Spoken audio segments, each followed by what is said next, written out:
चलते।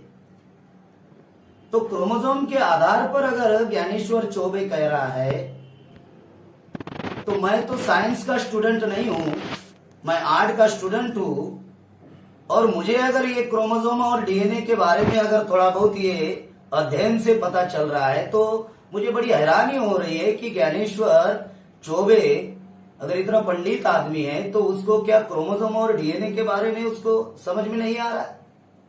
आ रहा है, उसको समझ में भी आ रहा है। फिर भी वो इस प्रकार का अनुसंधान जो उसने पब्लिश किया और पेपर में छपकर आया, उसके पीछे जो आरएसएस विश्व हिंदू परिषद और ब्राह्मणों की जो रणनीति है, जो षड्यंत्र है, उसको समझना हम लोगों को बहुत जरूरी है कि डीएनए के आधार पर जो ब्राह्मण इस देश में विदेशी है, जो खुद यूरेशिया से आए और ये ब्राह्मणों के धर्म ग्रंथ के आधार पर साबित हुए, ब्राह्मणों के द्वारा जो किताबें लिखी गई उनके द्वारा यह साबित हुआ कि ब्राह्मण विदेशी है। जैसे पंडित जवाहरलाल नेहरू ने डिस्कवरी ऑफ इंडिया नाम का किताब लिखकर, बाल गंगाधर तिलक ने आर्टिक सोमिंद वेदास, राहुल संस्कृत ने वोल्गा टू गंगा, तो ये सारे ब्राह्मण थे। अब ये चौबे कह रहे हैं कि 5000 साल पहले आए, लेकिन आदिवासियों का जो इतिहास है, यहाँ की कला सभ्यता संस्कृति जो है, वो आदिवासियों ने निर्माण की है।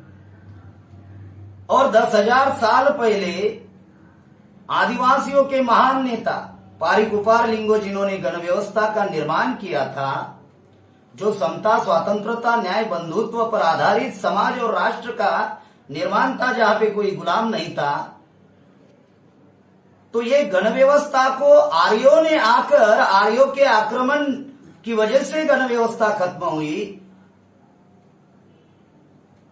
जो उस काल के आए हुए आर्य आज वर्तमान के ब्राह्मण हैं, तो ब्राह्मणों के आक्रमण की वजह से आदिवासियों की जो मूल संस्कृति, जो सभ्यता थी, जो गण व्यवस्था थी, उसको खत्म किया गया और ब्राह्मणों ने वर्ण व्यवस्था का निर्माण किया। तो जो ब्राह्मण खुद विदेशी है, वो ब्राह्मण आदिवासियों को विदेशी कह रहे हैं, इसका मतलब वो आदिवासियों में भ्रम पैदा कर रहे हैं और आदिवासियों को ये बताना चाह रहे हैं कि आप भी बाहर से आए हुए लोग हैं, हम भी बाहर से आए हुए लोग हैं। ऐसा वो लोग एक प्रोपेगेंडा कर रहे हैं। और आदिवासियों में खास करके जो वनवासी कल्याण आश्रम जो 1952 में बाला साहब देशपांडे के द्वारा जो बनाया गया, और अभी जो हिंदू युवा जनजाति संगठन के द्वारा जो आदिवासियों को वनवासी बनाया जा रहा है और हिंदू बनाया जा रहा है, तो वनवासी बनाने का मतलब ही है हिंदूकरण करना। वनवासी का अर्थ दूसरा कुछ नहीं है, वनवासी का अर्थ ही है हिंदूकरण करना। गांधी जी ने जैसे आदिवासियों को गिरिजन कहा, उसी प्रकार से आरएसएस वाले आदिवासियों को वनवासी कहते हैं। तो वनवासी का दूसरा अर्थ ही है हिंदूकरण। और हिंदूकरण क्या है? तो हिंदूकरण अल्पसंख्य ब्राह्मणों को बहुसंख्य बनाने का कार्यक्रम है, अल्पसंख्य ब्राह्मणों को दीर्घकाल तक शासक बनाने का कार्यक्रम है। जबकि हाईकोर्ट और सुप्रीम कोर्ट के करीबन 16 जजमेंट ये कहते हैं कि आदिवासी हिंदू नहीं है, आदिवासियों को शारदा एक्ट लागू नहीं है, आदिवासियों को हिंदू कोड बिल लागू नहीं है, और संविधान में भी आदिवासियों की जो पहचान है, आर्टिकल 342 में जो आदिवासियों की पहचान संविधान के द्वारा जो दी गई है वो है शेड्यूल ट्राइब।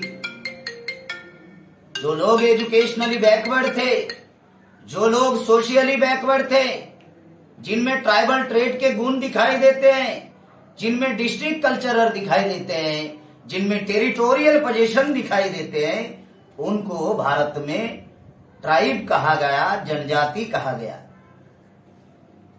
तो संविधान भी आदिवासियों को हिंदू नहीं मानता है।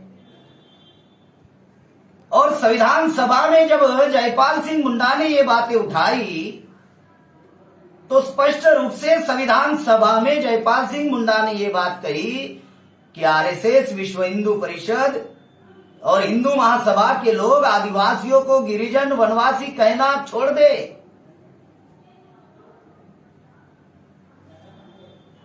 तो इन बातों को भारत के तमाम आदिवासी भाइयों ने, शुभचिंतकों ने, बुद्धिजीवियों ने इन बातों को ध्यान में रखना है कि ये जो ज्ञानेश्वर चौबे ने जो अनुसंधान जो किया और कहा कि 5000 पहले भील, संथाल, गोंड, कोरकू, मारिया ये लोग जो है विदेश से आए हुए, तो आने वाले दिनों में हम इसके विरोध में देशव्यापी अभियान चलाएंगे, समाज में बड़े पैमाने पर जन जागरण करेंगे, क्योंकि बहुत सारे हमारे आदिवासी भाइयों को ये बातें जानकारी नहीं है। इस कार्यक्रम के द्वारा भी बहुत सारी जानकारी आदिवासी समाज तक पहुंचेगी।